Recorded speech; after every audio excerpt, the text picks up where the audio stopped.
The last time we spoke when this series was going on, I said there was a very small chance the Hurricanes would stay alive. But on social media, I didn't see one ticket that was on the Hurricanes. And you know what the Contrarian gods do. They extend the series. They keep the series going for at least one more game. That's what the Hurricanes did with a shutout victory over the Florida Panthers. We're going to break that down here. We've got Game 5, Florida and Carolina. Andrew and Carmine on PuckTime, WagerTalk TV, action-packed live chat. All you guys here, we appreciate you. Sides, totals, props. We're going to look at all kinds of stuff here in this game. Carm, you said you wanted more hockey. We got more hockey. Here we are here for this game.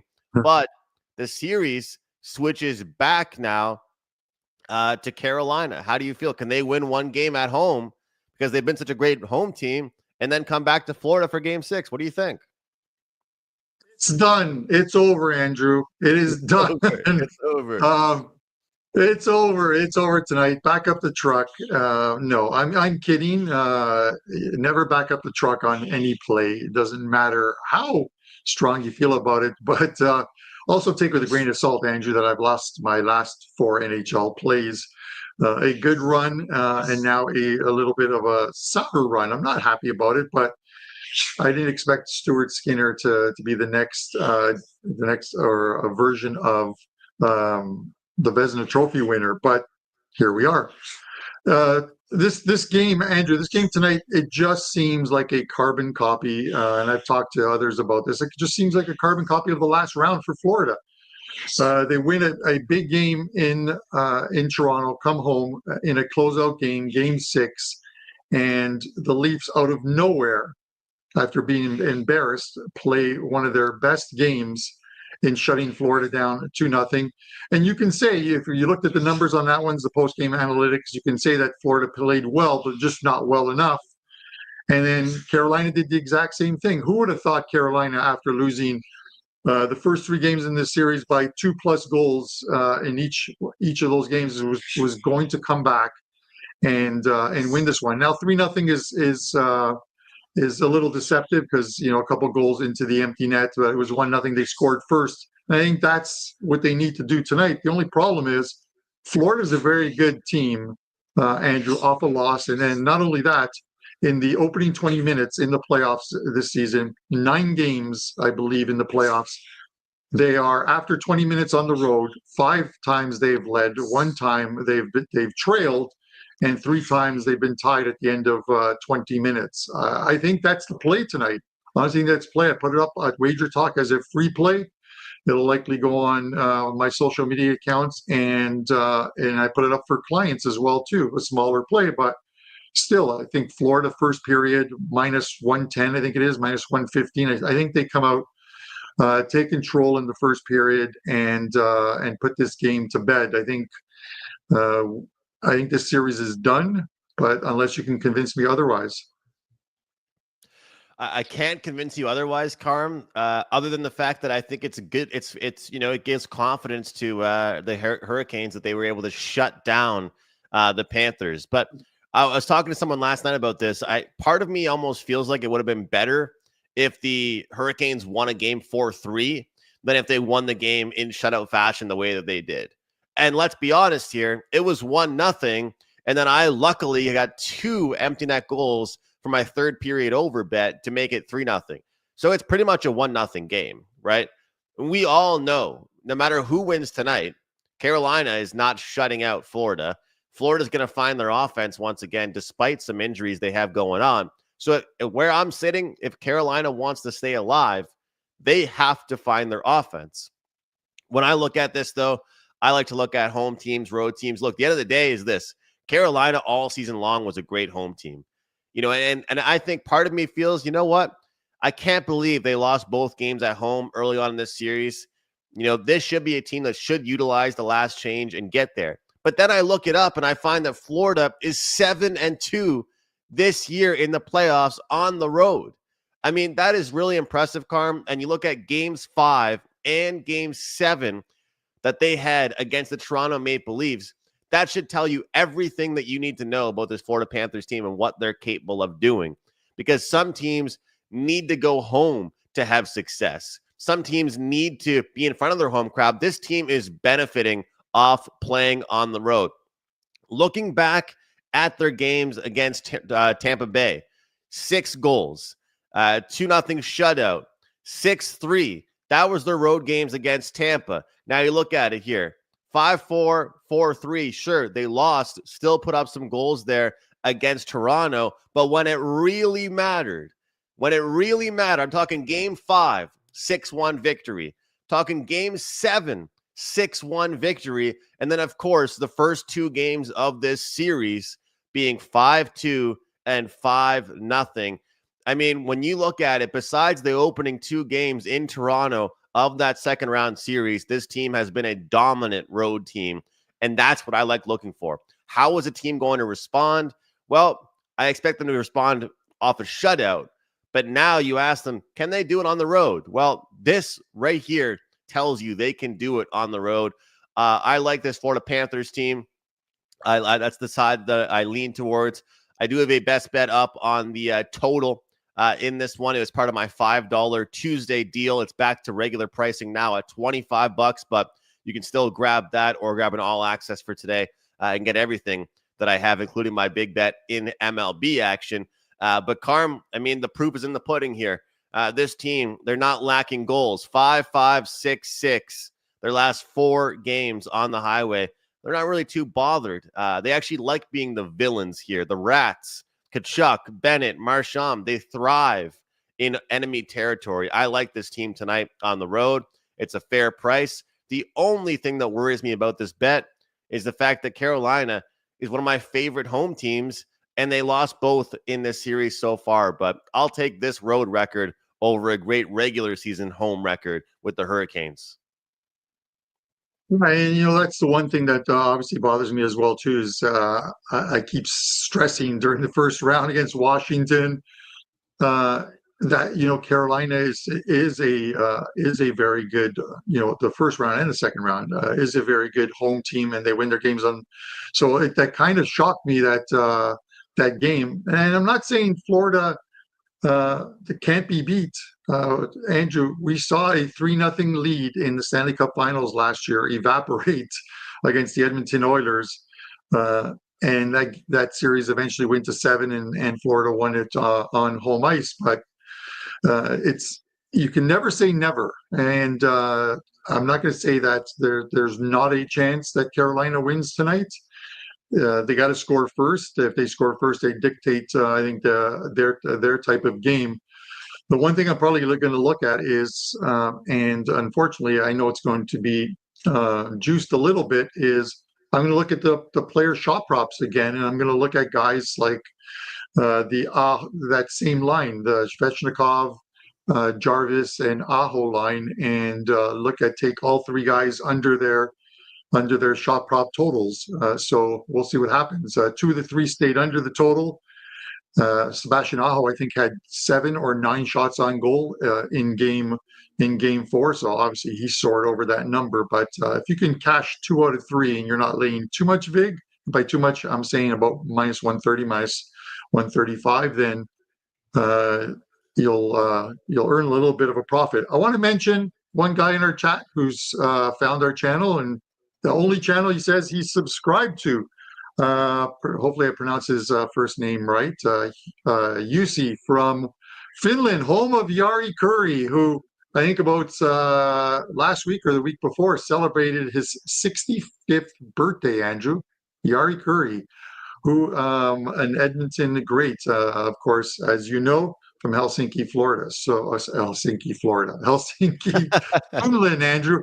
That's too young for you. Do you remember you don't remember the Jari Kurri days, do you? No. Man, you are young.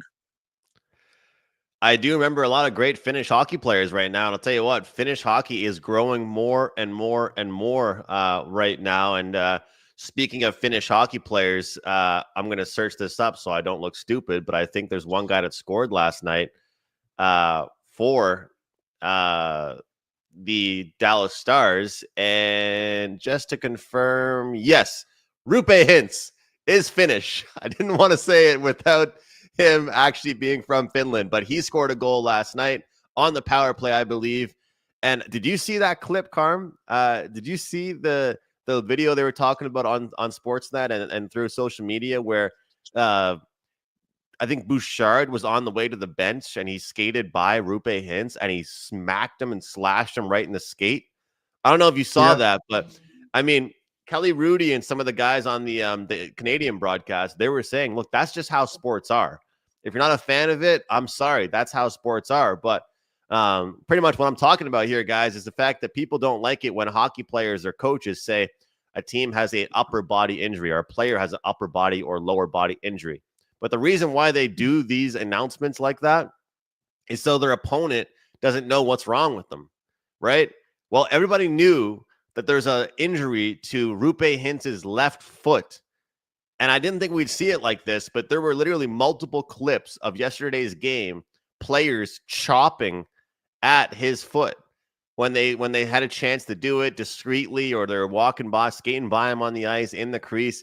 That's kind of some crazy stuff, man. Like that's why they do this lower body, upper body stuff, because they don't want teams to know that they're injured. And these guys shake hands after a series is over, after knowing, hey, your foot's injured. All right, I'm going to chop my blade on the soft part of your skate just so you can get hurt just a little bit more. But I thought that was pretty crazy, Carm. But I guess that's how it is these days. Andrew, I'm drinking tea. I'm not sure what you're drinking right now, but when you were going with the goal scorer from last night in the power play, I'm like, Jason Robertson is not from Finland. He scored the goal last night for he not scored Rupe Hintz. Oh, Yeah, okay. it's Jason Robertson from Thomas Harley and Mikael Granlund, but it He could got have a been one that goal? got changed. But I will say this, yeah, Jason Robertson. I was laughing at our comments in the comment section from yesterday's video because I put up the contest. Two people picked Jason Robertson. One was a Titan CT, who I saw his message 1-4 in the NHL. I think his last 5. Titan, listen, it's ebbs and flows. You'll get some wins. Titan already has a shirt coming to him. The other guy who said, is this guy still in the league, Jason Robertson? But he took him anyways. Fortunat, one of our regulars in the chat. So Fortunat, you get a PuckTime swag t-shirt. Send your info over to either Missy or Melissa at our WagerTalk office, which is support@WagerTalk.com, and they'll get your info and we'll get you one out. Let them know what size you want as well too. I got some ones with the PuckTime logo where the front says in small lettering, Andrew, I don't care who wins, I just want the over. And that's Don't it. we all? I wanted the over last night. I left. I was watching with friends, and like when we complain about fans leaving a game early, I was like the Leaf fans leaving the game early where they tossed the jersey on the ice. I had the over 6 in that game. At the end of the second period, it's 2-1. I knew it was a losing bet, and I was out of there, Andrew. I tossed my jersey on the floor of St. Louis Wings Bar and Grill, whatever they want to call it. And I was out the door in an Uber and on my way home. Carm, I love how you always shout out the restaurant you went to. I love how you always give them credit. Absolutely. Absolutely. I'm going to do a couple of shout outs. Andrew, not one goal yesterday was scored 5-on-5. 3 power play goals, 2 empty netters. Wow. Yesterday, not a single goal 5-on-5. Stuart Skinner played lights out. I was on Ariel Epstein's show, the Prop Queen show, and I talked about Skinner and his overshot save props, over 23.5 saves. He almost got that in the first period. They had like 17 shots on goal in the first period, Dallas. They just couldn't beat him. This is my question to you now, and then we can come back to this game. The Edmonton Oilers are playing absolutely phenomenal hockey, like from a defensive perspective. Can they, if we assume they are making it to the Stanley Cup Finals and with the Florida Panthers, if they continue to play the way they are right now, can they knock off the Florida Panthers? 100%. 100% they can. I mean, if the key is the way that you ended that statement. question if they continue to play the way they are right now. I'll tell you what, though, Carm, losing Zach Hyman is huge. I mean, if he is gone for more than a few games, that's tough. It's a tough loss. This guy has almost transitioned his game into a different style of hockey now. He's been more physical force. There was one game where he had 9 hits in one game. He's been, back to his high shot counts again, 3-4 shots per game. If they miss him, it'll be a huge loss to the team. But with Skinner playing how he is, with Wallman playing how he is, Nurse stepping up, Bouchard playing like an all-star, Bouchard playing like a guy that is playing like he deserves to be on Canada's Olympic team next year. That's how he's playing right now. So between Skinner, the defensive core, and Carm, you're going to get 1 or 2 magical plays every game from Leon or Connor. But if you can get something from Nugent Hopkins, from Pod Colson, from a healthy Hyman, from Evander Kane, from Corey Perry, that's what will make this team special. So, yeah, I think they can be that team that can get the response. And remember, I mentioned yesterday on the show, this will be the 3rd time in history of the NHL that this could happen, where the same teams meet in the Stanley Cup final, and we could potentially see a rematch there. The first time, it was Gretzky losing the first time and then beating the New York Islanders the second time around. Second time being Sidney Crosby. And then, of course, hopefully this time, it's Connor McDavid. You guys obviously know who I'm cheering for from a fan perspective in this one, if it does end up happening. But we'll see as for right now. Carm, as I mentioned again, I got a best bet up in the total in this game. I do like Florida to win this game, guys, but my best bet on the game is a total. You can get at WagerTalk. Really looking forward to this one tonight here, Carm.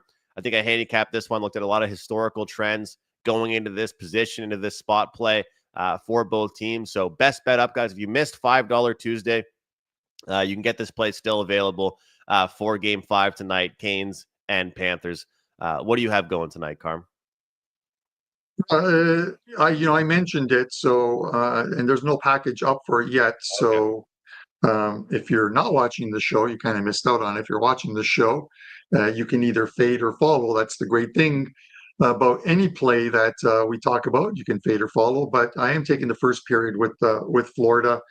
I like the numbers there, and it's similar to Andrew to the numbers in yesterday's game where the Edmonton Oilers at home were 5-1 after 60 minutes, I believe it is, or 5-0-1 after 20 minutes, and the Dallas Stars had not led once in on the road in the opening 20 minutes of a game in the playoffs this season. And I thought about taking Edmonton in the first period, but it was jacked up, the price in that 145 to 150 range. It was still a lot to lay for a money line. 115 I feel comfortable with Florida, so that's what I'm going to take there.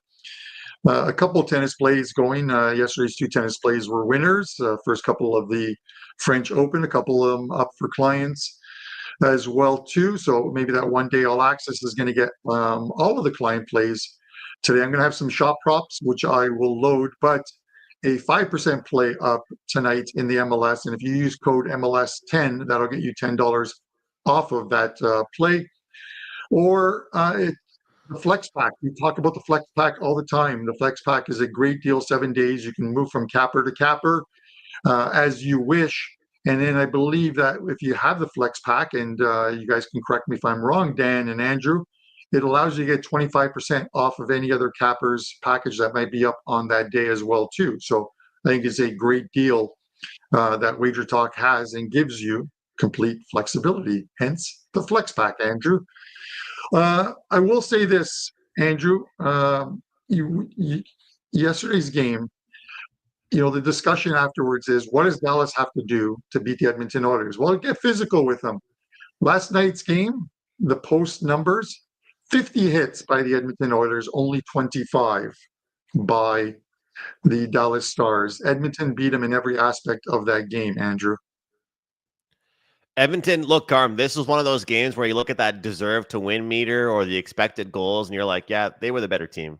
They played pretty well. But then you look at the first period shots, and you're like, what's going on here? Dallas had, 18 shots in the first period? I mean, I told you yesterday, I am becoming the president CEO, COO, whatever you want to call it, of the Stuart Skinner fan club. That guy's unbelievable right now, man. So they're playing really, really well. We'll see what ends up happening.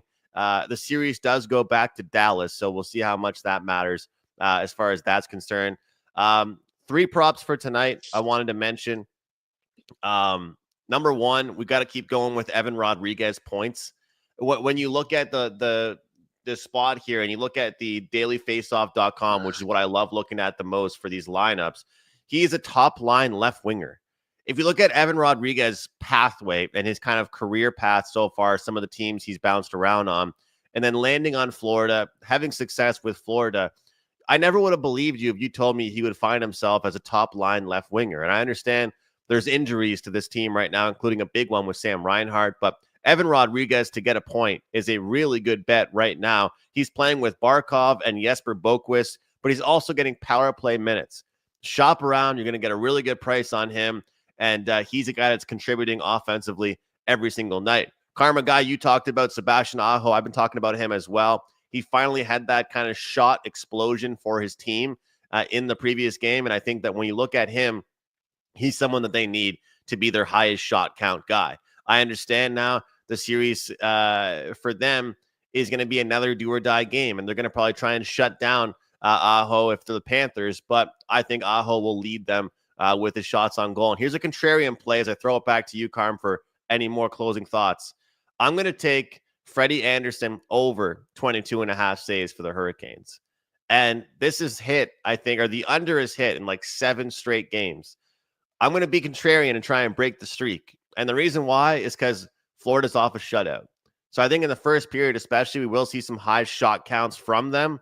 And maybe they're going to be shots from everywhere. From the point, from behind the net, the side of the net, from 40 feet away. It's going to be a clear message probably from Paul Maurice. And so I'm not really expecting necessarily Anderson to have a fantastic game, but for him to face a lot of shots. Their message has been more quality, not quantity, early in the series. I think tonight we see a heavy number of quantity with shots on goal. We'll take over on saves for Freddie Anderson. All right. I like those ones. Andrew, sometimes you look at the numbers and you have to do a deeper dive into it, and you do it all the time too. I mentioned, yesterday after the show and looking at like some of the props, and one of them was the Evan Bouchard prop for shots on goal. He was at 2.5. And I know that books like DK will show you what his average is right beside the number. So they'll show he's averaging 2.8 and the number's 2.5. And your first inclination might be, okay, well, he's averaging 2.8. I should take the over here. It's like plus 105 and the under was minus 125. But you look at his numbers and he had a 9-shot game against the LA Kings. You remove that game and he's averaging about 1.9 shots per game. So numbers can be skewed. Numbers can always be skewed. It's why you have to sort of do a deeper dive and just don't half-ass it, I think, when you're looking at props. And I'm talking as a whole, everybody. We're just trying to give you some info on the show each and every day, whether you take it or whether you just get an idea of our line of thinking. I think that's the most important part. We don't, we point you to the site and let you know what we have up, but we don't force you behind a paywall to watch this show and buy picks. So I think being a smarter handicapper is how you're going to make money. Forget about those 5 and 6 team parlays. We'll say one more thing, Andrew, before we close it out. While I am not releasing a play on today's Europa Conference League final, I am going to take a shot on Real Betis, the Spanish side, to lift the trophy. I'm not taking them in 90 minutes, I'm taking them to lift the trophy. So that includes extra time and penalties, and they're plus 175 to lift the trophy. I'm giving it a go. I cashed with Chelsea as a 5% play on Sunday. I'm going to go against them in this one. I think this game is a coin flip, and Spanish sides are very good at winning trophies. We'll see if they can do it here. If you've seen any of the news, this final is in Poland. The fan bases for both teams have been rioting since yesterday. Which is very strange to me because normally England fans from England on the road are very polite and non-assuming. They never get into any of these kind of fisticuffs. But with that said, let's go. Real Betis plus 175 to lift the trophy today. Andrew, I'm going to leave it to you to one quick mention on your CFL with Don Buster and close it out, please. Yeah, thanks, Carm. I just forgot to mention this, guys. I think I might have mentioned it yesterday a little bit as well. But look, right now, you can get my early bird CFL season special, which is originally $349, getting out $299. But more so, if you want to just get involved in the first 4 weeks, join myself and Don Buster. Both of us have done great over the past several years, especially with 4% and 5% plays. We have one combo package going right now. And both of us are going to be betting sides, totals. I'm going to throw in props this year in the CFL, and it's one combo pack available on the deals page or my page or Buster's page at WagerTalk.com. So, guys, the CFL season starts next Thursday, June 5th. I'm inviting you guys to join me because the prices will go back to normal pricing by the weekend, about around this time next week. So if you want to get in on the CFL, join me with that. And really the best offer is going to be the combo pack with myself and Buster, 21 weeks, all the way up to the Grey Cup. Get everything that we are betting. So even if you aren't a CFL fan, as Andy Lang tells people when we're talking about certain leagues like cricket or darts, it's all about the money, guys. We're going to make some money in the CFL this summer. I can't wait to cash these tickets. If you're not watching, it's all good. Let's make some money.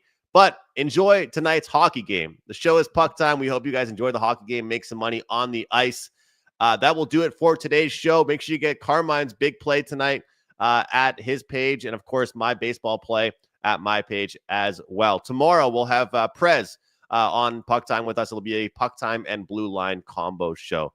All right, guys, have a great night. Best of luck. We'll see you next time right here on Puck Time.